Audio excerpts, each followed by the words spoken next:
आज का सवाल ये है कि क्या ज़कात के पैसे उन्हें ईदी कहकर हम दे सकते हैं? शरीयत की रोशनी में ज़कात के पैसे जिसको शरन लगते हैं उसको आप ईदी कहकर या तोहफ़ा दे सकते हैं। शर्त यह है कि वो डायरेक्ट खुद मालिक बन रहा हो। मसलन आपका भाई मुस्तहिक है, खून के एतबार से जो आपका हकीकी भाई है, आप उसको ज़कात देना चाहते हैं। और अक्सर आपने देखा होगा रिश्तेदारों में यह होता है कि अगर उन्हें मालूम हो जाए ना ये ज़कात है तो उनकी कोशिश होती है कि हम ना लें, अगरचे वो मुस्तहिक भी होते हैं, इज़्ज़त नफ्स की खातिर। तो इस्लाम ने हर एक की इज़्ज़त का हर एतबार से लिहाज रखा है। आप दे ज़कात रहे हैं, सदक़तुल फ़ितर दे रहे हैं, तो आप उसको कह सकते हैं हमारी तरफ से ये क्या है, ईदी है, तोहफ़ा है, हदिया है, गिफ्ट है, जो भी आपको समझ आए कलमा। शर्त क्या रखी है कि जिसको दे रहे हैं वही मालिक बन रहा हो ज़कात का। अगर आप मदरसे में दे रहे हैं, क्योंकि मदरसा खुद मालिक नहीं बनता, तो अब मदरसे वालों को बताना लाजिम है कि भाई ये ज़कात है, ये उशर है, ये सदक़तुल फ़ितर है या नफल का है। क्योंकि मदरसे को डायरेक्ट ज़कात नहीं लगती। अगर कोई लगाता है या लगाई है तो उसने ज़ाय ही की है और वो सख्त गुनाहगार है।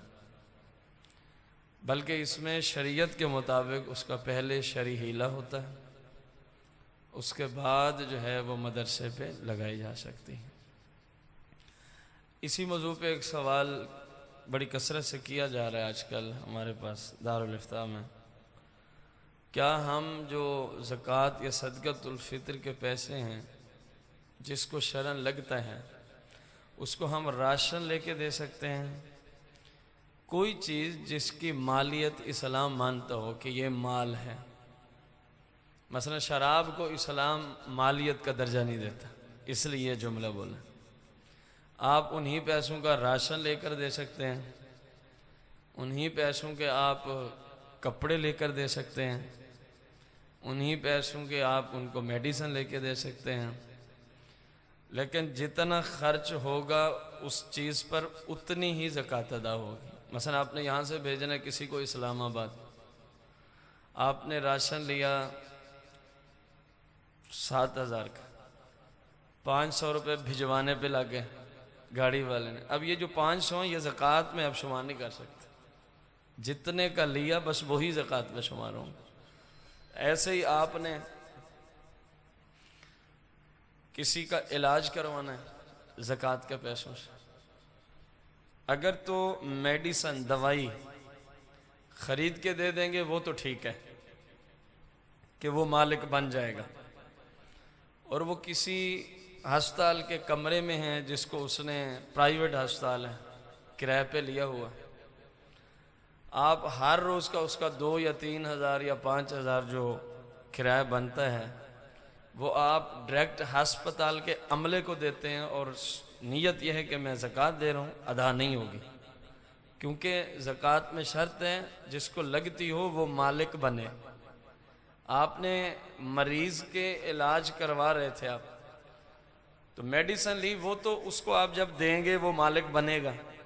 जो मकान का किराया या डॉक्टर साहब की फ़ीस आपने डायरेक्ट ही डॉक्टर साहब को दे दी है, उसका वो गरीब मालिक बना नहीं बना, लिहाजा वो ज़कात इस तरह अदा नहीं होगी। मालिक बनाना शर्त है, मालिक बनाना। यही वजह है 10,000 रुपये किसी पे ज़कात बनी, उसने तमाम उन लोगों को दावत पे बुलाया जिनको शरन ज़कात लगती है, और 10,000 का खाना पकाया और उनको बिठा के खिला दिया, तो ज़कात अदा नहीं होगी। क्योंकि किसी को खाने पे बुलाना और खाना खाने की इजाज़त देना, इसको इबाहत तो कह सकते हैं कि उसके लिए जायज़ है कि वो आपका खाना खाए, इसको शरीयत मिल्कियत का दर्जा नहीं देती। हाँ, यही खाना आप पैक करके उन लोगों में तकसीम कर देते हैं जिनको शरन ज़कात लगती है, पैक करके दे दें, भाई ये आपकी मिल्क है, इसको ले जाएं। अब क्योंकि मिल्क पाया गया लिहाजा ज़कात अदा हो जाएगी। तो लाजमी तौर पर अपने करीबी रिश्तेदारों का ख्याल करें, अपने पड़ोसी जो सही उल अक़ीदा मुसलमान उनका ख्याल करें, उनमें जो जो भी मुस्तहिक है जितना मुमकिन हो उसकी ज़रूर मदद